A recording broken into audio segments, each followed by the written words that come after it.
অন্নপূর্ণা ভাণ্ডার আর কৃষক বন্ধু পেলে যুবশক্তি ৩,০০০ টাকা পাবে না।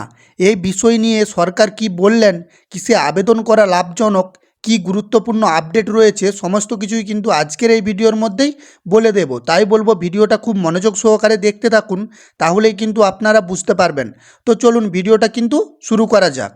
তো এই আপডেটের মধ্যে কি বলা হয়েছে, সামাজিক সুরক্ষা প্রকল্প নির্দেশিকা, যুবশক্তি অন্নপূর্ণা ভাণ্ডার এবং কৃষক বন্ধু প্রকল্প সংক্রান্ত জরুরি তথ্য। তো এখানে ১ নম্বরে কি বলা হয়েছে আপনারা লক্ষ্য করবেন, মূল বিভ্রান্তি ও সাধারণ নিয়ম। এবার আপনারা এখানে লক্ষ্য করবেন, এখানে কি বলা হয়েছে, একটি প্রকল্পের টাকা। সাধারণ নিয়ম অনুযায়ী একজন আবেদনকারী একসঙ্গে দুটি সামাজিক সুরক্ষা প্রকল্পের আর্থিক সুবিধা পাবেন না।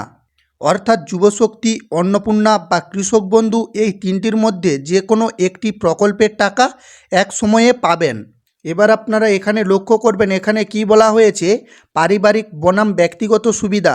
আপনার পরিবারের অন্য কোনো সদস্য যেমন বাবা কৃষক বন্ধু, মা বা বোন অন্নপূর্ণা ভাণ্ডার সুবিধা পেয়ে থাকলেও আপনি নিজে ব্যক্তিগতভাবে যুবশক্তি প্রকল্পের জন্য আবেদন করতে পারবেন। শুধুমাত্র দেখা হবে যে আবেদনকারী নিজে একই সাথে দুটি সুবিধা নিচ্ছেন কিনা। তো আপনারা বুঝতেই পারছেন, কোনো সুবিধাভোগী কিন্তু একসঙ্গে দুটি সুবিধা পাবেন না, যে কোনো একটি সুবিধা পাবেন। এই রকমই কিন্তু বলা হয়েছে এই সরকারি নির্দেশিকা অনুযায়ী। তারপরে কি বলা হয়েছে আপনাদেরকে বলে দিচ্ছি। তো আপনারা এবার এখানে লক্ষ্য করবেন, এখানে কি বলা হয়েছে, কোন প্রকল্পে আবেদন করা লাভজনক। আপনারা এবার এখানে লক্ষ্য করবেন, এখানে কি বলা হয়েছে, গ্র্যাজুয়েট বা স্নাতক পাস হলে যুবশক্তি প্রকল্পে আবেদন করা বেশি লাভজনক। কারণ এই প্রকল্পে স্নাতক পাস প্রার্থীরা প্রতি মাসে ৩,০০০ টাকা করে পাবেন। তারপরে কি বলা হয়েছে আপনারা এবার এখানে লক্ষ্য করবেন, মাধ্যমিক বা উচ্চ মাধ্যমিক পাস হলে অন্নপূর্ণা ভাণ্ডার প্রকল্পে যুক্ত থাকা বা আবেদন করা ভালো।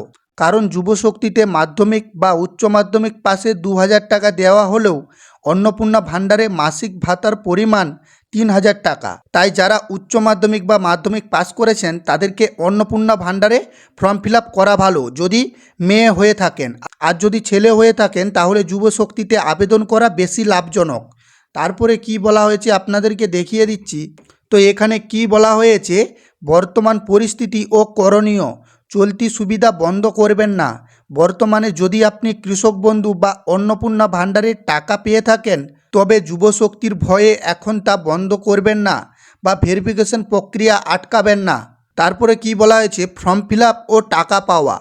এখানে দেখতেই পাচ্ছেন নিচে লেখা রয়েছে, যখন যুবশক্তির ফর্ম ফিল আপ শুরু হবে তখন আবেদন করার পর আপনার অ্যাকাউন্টে টাকা ঢোকা নিশ্চিত হয়ে গেলে আপনি আগের সুবিধাটি নিজে থেকে বন্ধ করতে পারেন বা ডিবিটি সিস্টেমের মাধ্যমে তা স্বয়ংক্রিয়ভাবে বন্ধ হয়ে যাবে। তারপরে কি বলা হয়েছে আপনারা এইখানটায় লক্ষ্য করবেন, বিশেষ সতর্কবার্তা, তাড়াহুড়ো না করা। অন্যান্য প্রকল্পের মতো এই প্রকল্পেও ফর্ম ফিল আপের সময় ধাপে ধাপে নিয়ম বা শর্ত আসতে পারে। তাই আবেদন শুরু হলেই তাড়াহুড়ো না করে সমস্ত নিয়ম ভালো করে বুঝে নিয়ে আবেদন করার পরামর্শ দেওয়া হয়েছে। তো আপনারা বুঝতে পেরেছেন, একজন সুবিধাভোগী একসঙ্গে দুটি সুবিধা পাবে না। যদি কৃষক বন্ধু বা পিএম কিষাণ পেয়ে থাকেন সেই ক্ষেত্রে যুবশক্তির টাকা পাবেন না। তো আশা করি বুঝতে পেরেছেন। তো যদি ভিডিওটি ভালো লেগে থাকে তাহলে চ্যানেলটিকে সাবস্ক্রাইব করে পাশে থাকুন। তো চলুন দেখা হচ্ছে পরের ভিডিওয়।